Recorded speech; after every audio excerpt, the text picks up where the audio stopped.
This is Don't Get Me Started. This is a conversation about advertising. And here is your host, freelance creative director and creative circus department head, Dan Balser.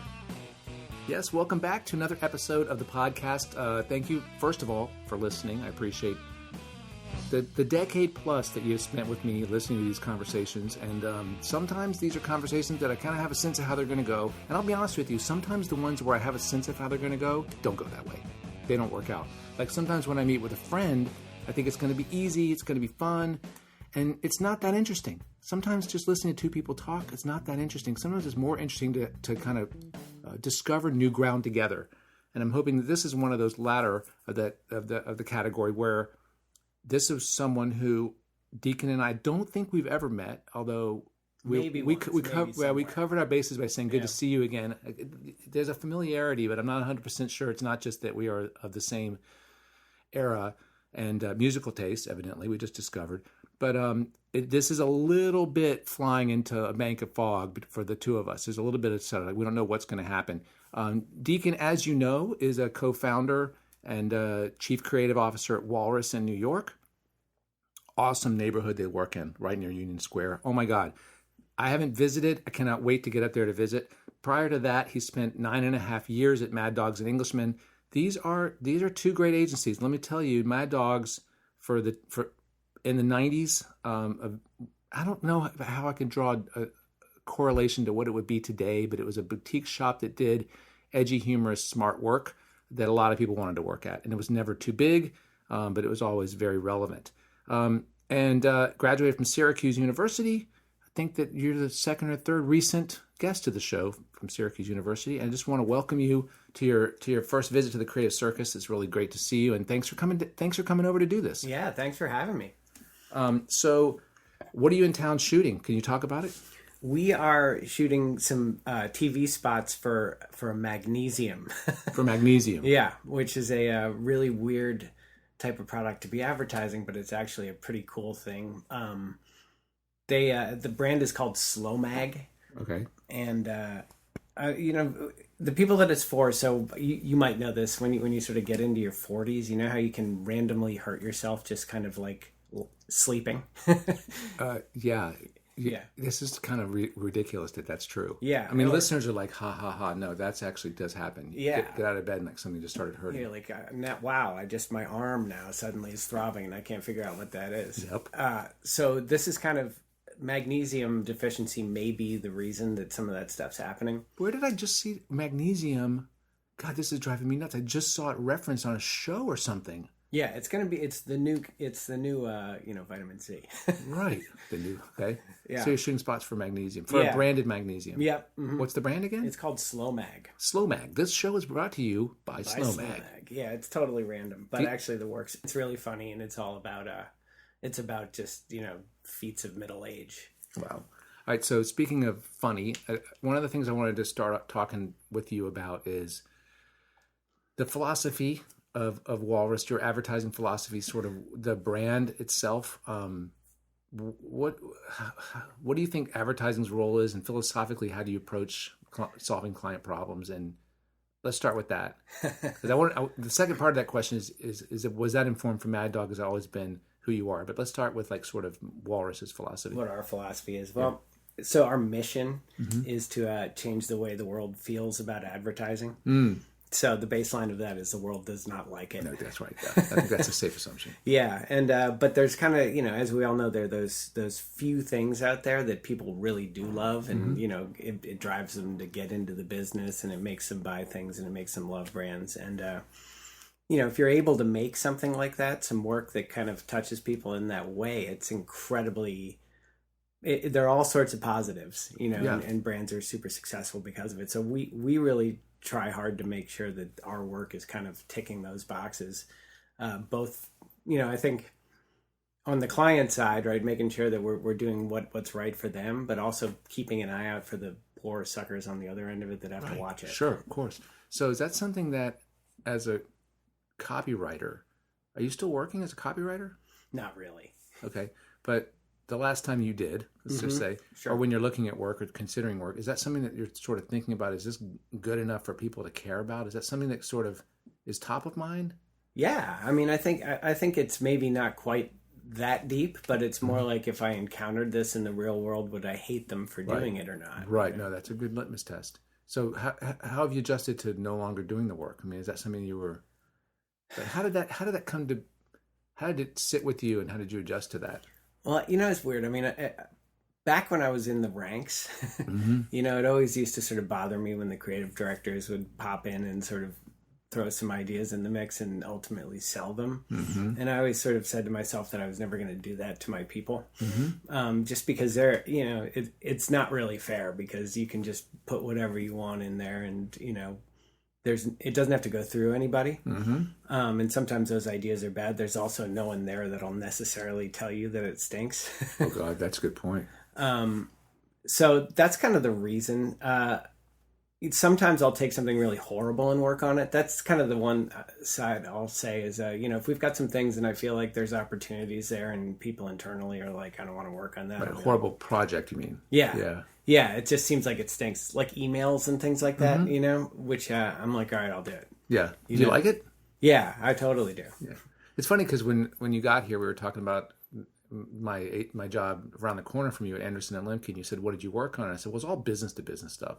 And it was like construction and mining equipment and engineered plastics. And those on the surface sound awful. And the beautiful thing about the quote unquote shitty projects is that they exist to solve really specific problems. Yeah. And having a product that solves a really specific problem is an incredible gift for a creative, because your product means something to people. It does something for people.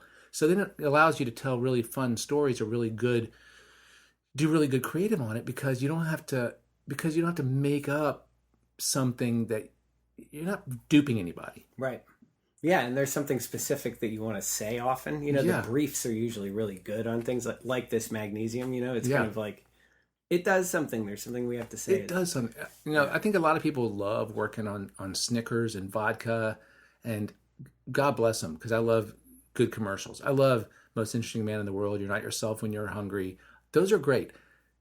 I would have had a hard time if the brief didn't say hungry people are agitated. I would have had a hard time coming up with like how to sell another wrapped chocolate bar. Right. That's my thing. So yeah.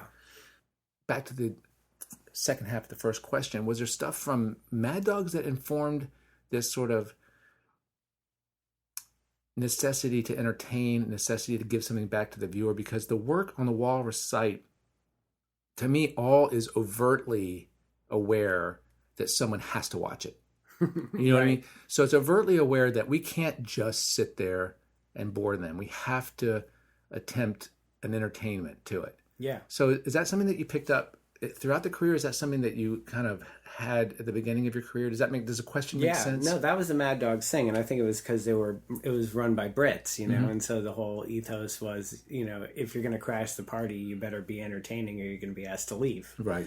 And so that was everything. I feel like our internals for my first 2 years at Mad Dogs were basically just, is it funny or not? Are you funny? You'd have to ask somebody else. Okay. Was there a different rhythm or language use from was it an English sensibility, or was it just a general humor sensibility? I think it was an English sensibility, at least for advertising. God, for listeners that don't know, I'm sorry to interrupt you. No, go. But back then, man, the English work was so damn smart. So just had great edge to it, so much intellect, and I think it's what really started all the great work from Fallon. All the great work in the U.S. came emulating great English headline writing. For sure. Yeah, absolutely. Because you'd go over there, they had 3 channels and all the ads were great. You'd be like, why is it not like this here in the U.S.? Right. Snark is an English word. Right. And for a reason. Yeah. All right. So switching gears a little bit to your role as someone who looks at books, hires people. Sure. I want to know, I've said this before, I think I've said it on here, that my job at this school is not to get kids jobs, it's to help kids keep their jobs. Mm-hmm. Kids, as if they're kids. If you have a new hire team or a new copywriter coming in, what's the best way for that person to endear himself or herself to you? What are you looking for from a young hire? I'm not talking about necessarily what's going to get them the job offer, but what's important when they're in the house. I think a work ethic is a big thing, but that's an interesting there's a good definition and a bad definition of that. What I don't mean is coming into internals and bringing like 20 ideas necessarily, because it's one thing we try and do is really give feedback on everything, right? So the way that our internal process operates is I'll brief pretty much everybody if it's a big thing, right? If it's something where the work seems like it's got an opportunity to be good and it's sort of, we're starting off with a client, everybody gets briefed. How many is that? How many creatives are in your department now? 6. Okay, it's really small. So 3 teams, super small. But you know, now they're all people that have worked for me for a long time. You know, when we have juniors, it's more.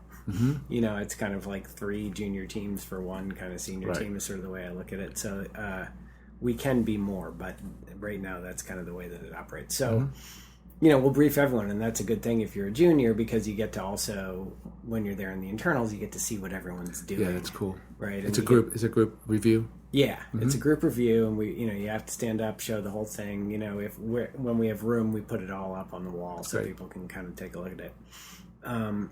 So one of the things that I like to do is really give feedback on every single thing that people have done, because that was another thing that back in the day used to bother me was, you know, all right, well, this died, but I don't know why. Oh, yeah.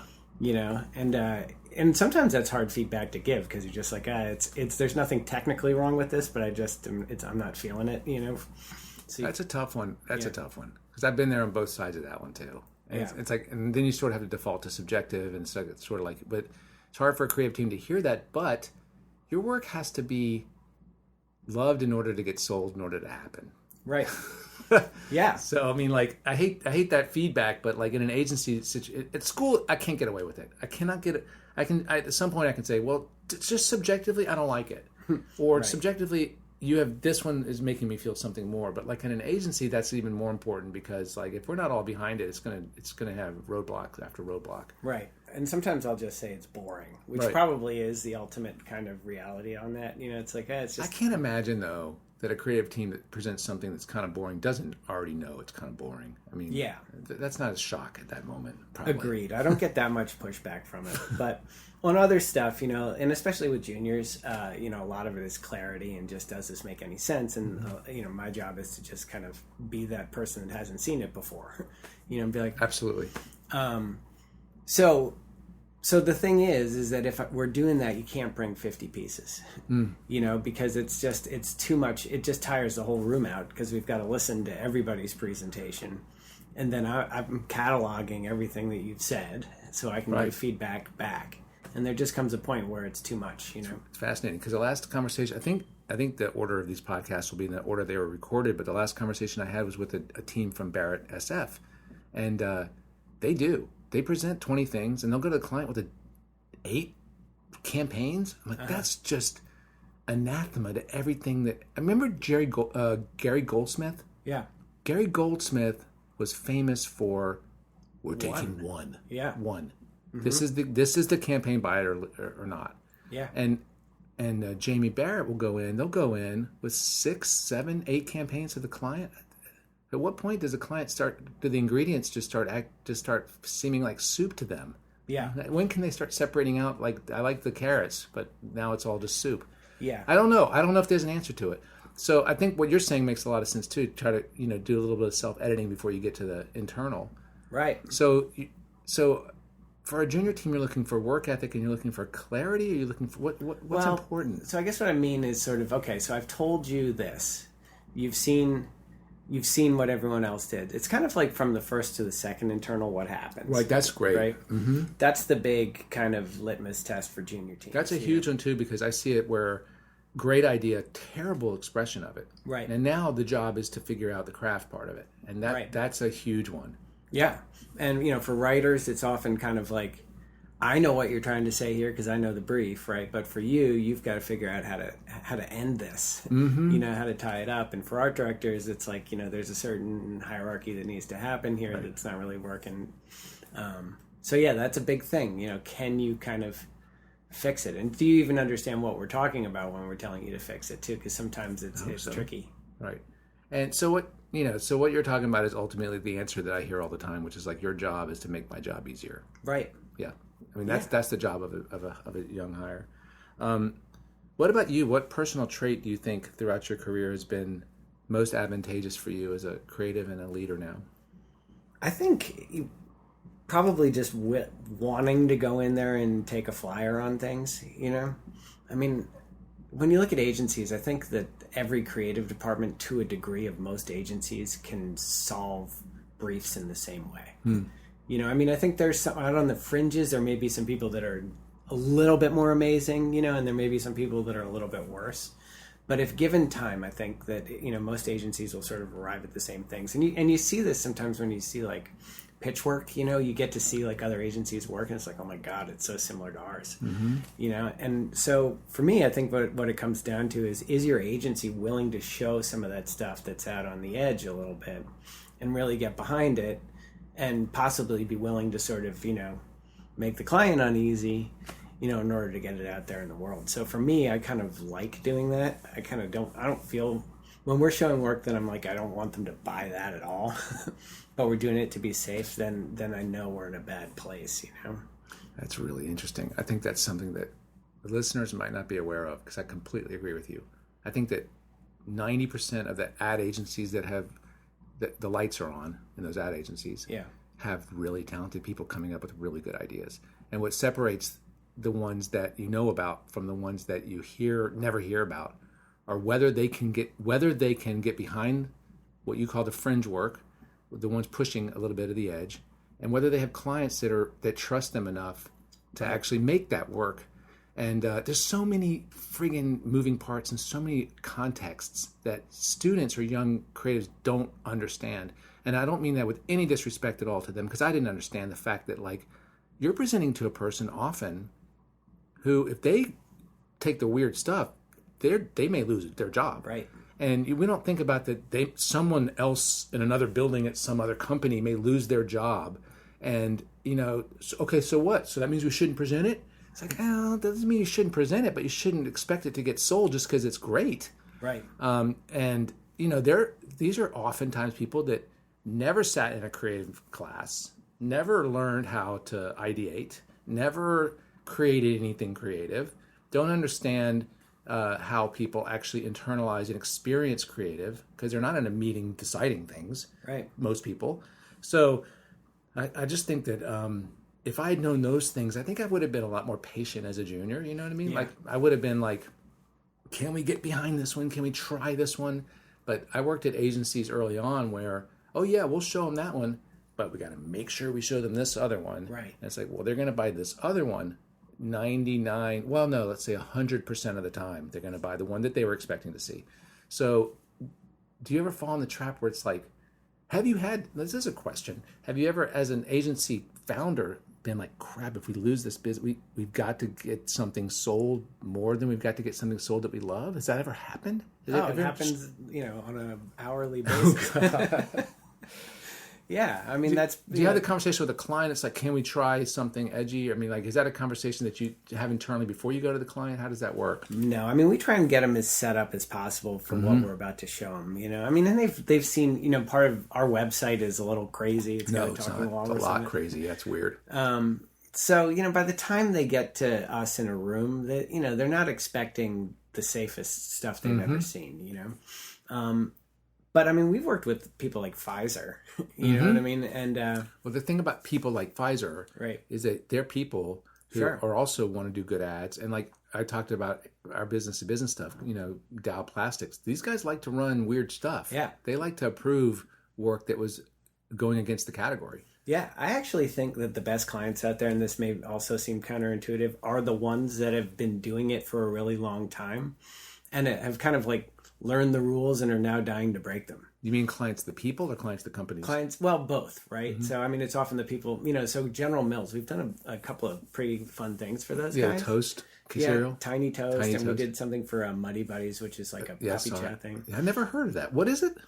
If you grow up in the Midwest, you very likely have grown up eating this thing called puppy chow, where they take corn checks and they put it in a garbage bag with melted chocolate and peanut butter and powdered sugar, and you shake the bag, and puppy chow comes out of it. It's sometimes called white trash. And I don't like peanut butter, but otherwise that sounds amazing. Yeah, and they have, you know, different versions of it you can do. And so General Mills, which owns Chex, was like, we should prepackage this.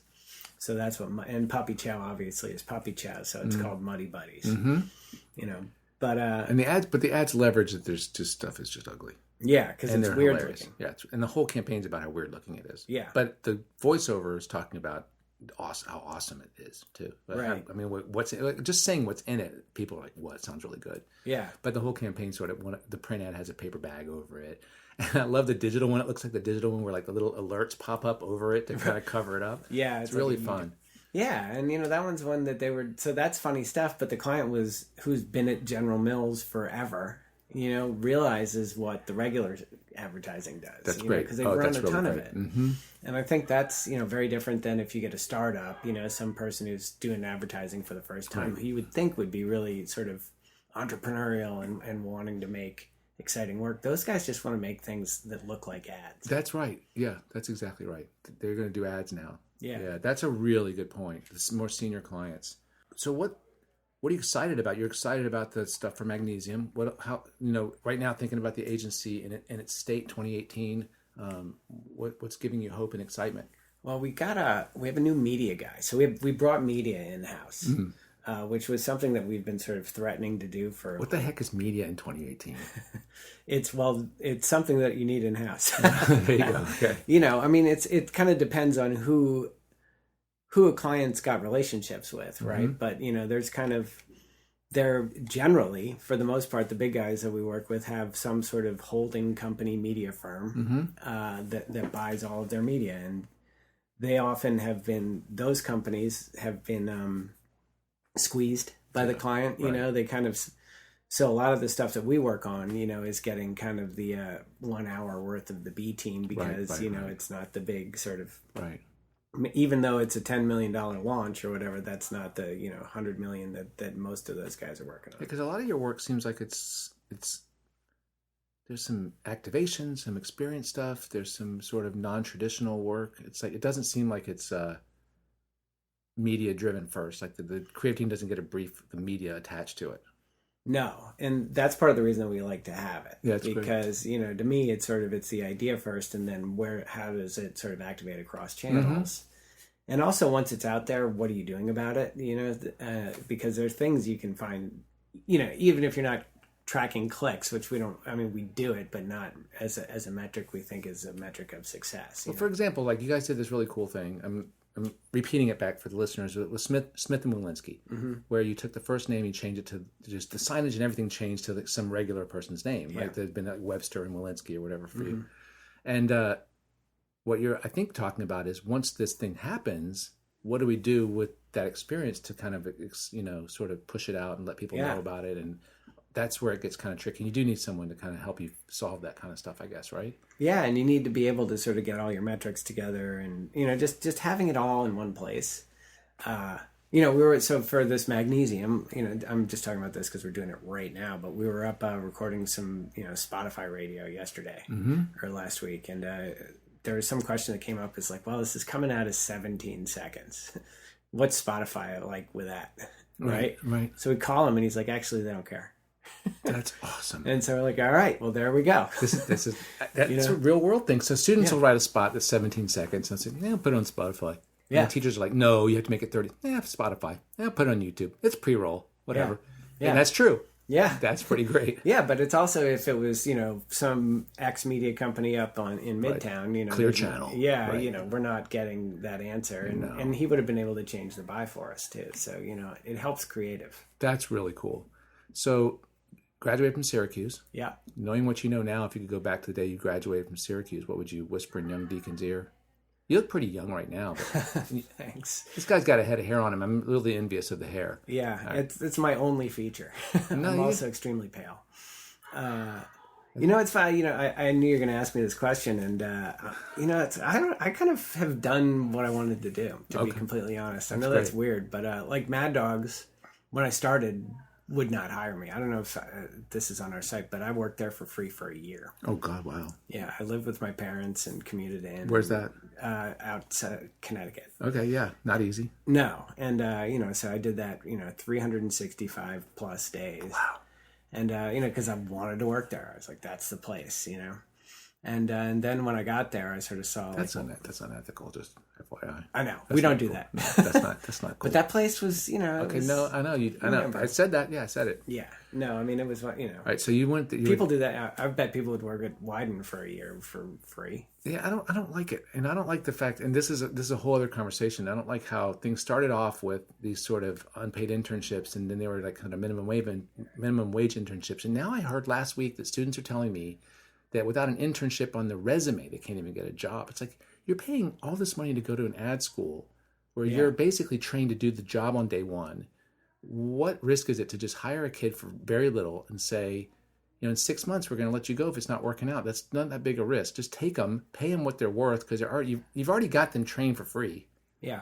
Anyway, I agree. I completely agree. So there's nothing you would say because you feel like you knew what you wanted and you went for it. Yeah, I mean, I think if I was going to stick in the industry, I'm pretty happy about it. I mean, I got out right when the internet was happening. Right, you were around it too. I was in San Francisco for a bunch of that. There are definitely some things that would have been sort of interesting to have been a part of out there. Do you think? There was no internet, and then there was the internet. And it was really that sudden. Yeah. And people were sort of like, wait a minute, what's this thing? It's almost like what's that show, The Gods Must Be Crazy, when the bottle falls out of the sky? Right, yeah. And they can't make sense of it. It's like, I was at Ogilvy and there was an internet station you'd wait in line for, sign up to use the internet, which was basically just internet. It's like 0.05. It wasn't even internet 1.0. The Mosaic browser or whatever. It was Netscape with little stars that would move over the end. Yeah. And you just go to like basically brochure pages would be all it was. And then I moved to my next job at Anderson and Lemke, and there was an internet at everybody's desk. Yeah. And I was like, God, these guys are idiots, man. Nobody's going to get any work done. Right. This was before there was video or music. It was just like you just screw around on there or whatever. But it would have been, in retrospect, you can go back and see, buy Apple stock or go work on this, whatever. But like, that's not going to take you where you are. It's not going to take you to your own mistakes and your own destiny, right? Is that what you're saying? Yeah. Yeah. I mean, I just think there's some interesting opportunities. I mean, I think internet advertising, there was a turn that it took, and it has yet to turn back. Mm-hmm. And it's actually, for me, I think it's the whole reason the industry is in trouble. Mm-hmm. At least the creative industry. Obviously advertising is driving, Google and Facebook. But I think, somebody made a deal with the devil back when banners were like 52K or whatever and didn't hurt the load of your website, and nobody's really tried to fix it since, right. They've tried. I think they are trying. So 23 years into your career, 2 jobs. Have you ever been tempted to like wonder what else? Or are you... Yeah. I mean, that's one thing I suppose is, I spent a lot of time... I left Mad Dogs for about 2 years. And they hired me back. Mm-hmm. So I freelanced at some places out in San Francisco. So I did get a sense of some of those things. Right. Other cultures, other sort of environments, philosophies. Yeah, and SF was pretty good, right? That was sort of right around 2000. There were a bunch of good agencies out there then. I mean, there still are now, but then especially, I think. So yeah, I mean, I think some of the people I would probably know, we'll show up at Cannes or the One Show or something, and like... everyone knows each other, and I'm like, well, I just worked at Mad Dogs. Right. I just wonder about that because I have a dear friend who graduated from here who was at Rick Williams, his name. He and his partner Marcel were at BBDO for, 10 or 11 years. And then just stopped. And they're just kind of freelancing, doing their thing, just to do what you just said, just to see what else other places are like. The coolest thing is, I think, I may be speaking for BBDO out of line, I don't know, but I think that they basically almost have like there's a desk there if you want it, if it doesn't really work. Cool. Yeah. And the people running BBDO in New York are top notch. Yeah. Really good people. And I hope those guys find what they're looking for, Rick and Marcel. So that's cool, man. That's pretty cool. So, thanks for talking. Yeah, well, thanks for having me. It goes by quick, right? Yeah, I know. It feels like it's been 10 minutes. I don't know what it's been. It's been more than 10. Well, thank you so much. And listeners, go check out the website, walrusnyc.com. Make sure you like the Facebook page, facebook.com/DGMS podcast. I'll make it easy for you. I'll go ahead and put walrusnyc.com on the Facebook page for you. So all you have to do is go to one URL. Send me an email. Let me know what you think of the show. If you have any questions, comments, or concerns, Dan's podcast at mac.com, same email address for the last 27.9 years. Listeners, thanks for listening. Deacon, thanks so much for coming in, taking time away from work to do this. Yeah, thank you. Great meeting you. Listeners, we'll see you again in 2 weeks. Till then, see you. Bye.